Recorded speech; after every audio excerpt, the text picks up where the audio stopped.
Twitter partners with eToro to let users trade stocks, crypto, as Musk pushes app into finance. Crypto is crypto creeping? Is crypto creeping? I think it's coming back very slowly. Is crypto creeping? I think crypto's creeping. This is not financial advice. Go get your NFTs. This is not financial advice. Go buy all the NFTs. Yeah, don't say that. I'm not saying that. But Bitcoin is on a jump in the last 7.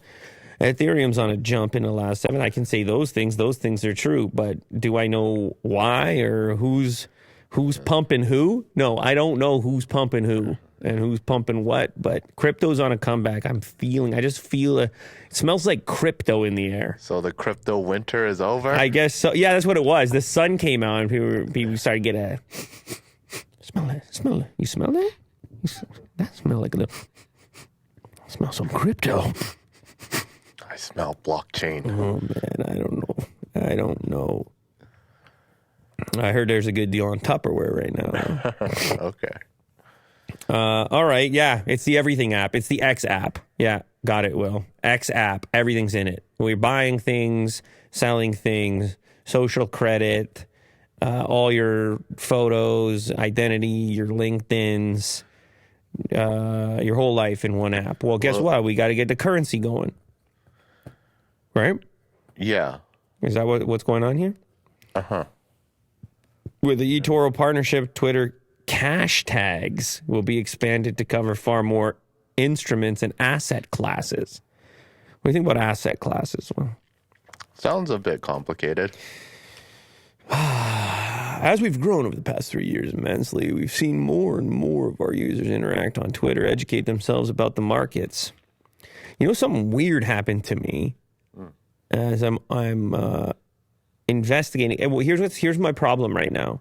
Since I'm posting stuff on TikTok, I go and look to see how it's doing on TikTok, and then I'm on TikTok. That's the problem. The onslaught. That's the problem. But what happened was I watched I like this movie. It's a baseball movie called Moneyball. I don't know if you've ever seen it. Yeah, Brad Pitt. Okay, so I like this movie.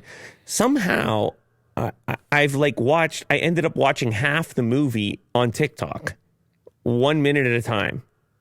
Oh. It just kept feeding sort of the highlights from the movie, and it's obviously completely copyright infringement and everything else, but it was high quality in portrait and kind of framed up properly or reframed properly that it's totally watchable. And then really, I mean, it's terrible but watchable, and it didn't matter because I was back in kind of some of my favorite moments, and you know how it goes with that algorithm. You watch one of those and then it's like forget it.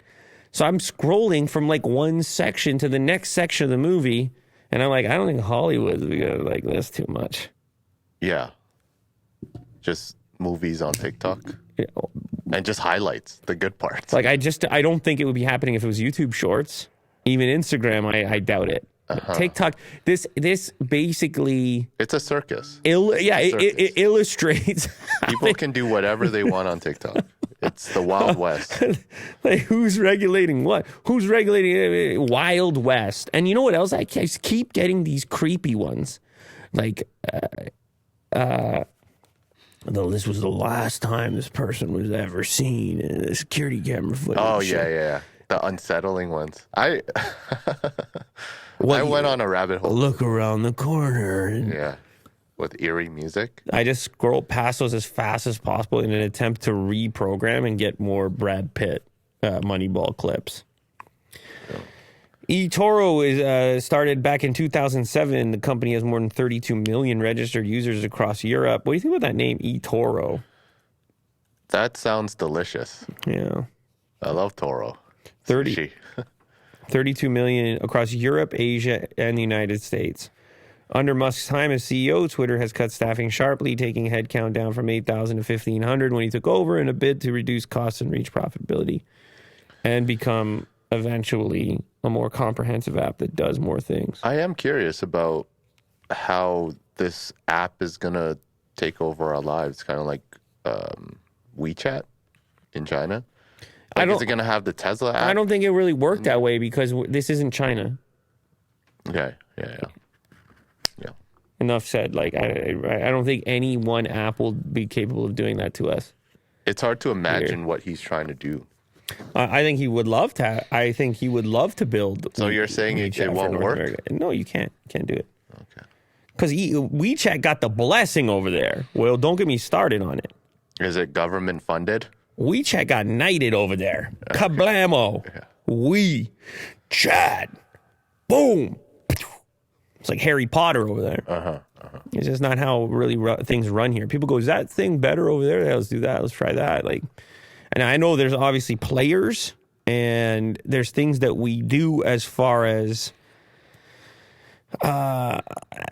competitiveness where it's like, oh, they want to merge? Nah, no thanks. Like this Activision deal in order to keep the compete up. And so if all of a sudden Elon and Mark got together and they're like, you know what, we're about to merge Facebook and Twitter, or Google got in on that too, you try to block that stuff.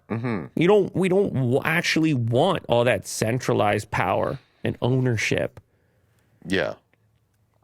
All within one company. Yeah, no, I don't think people actually want that. I don't think we want one car company. I don't think we want one Tupperware company, Will.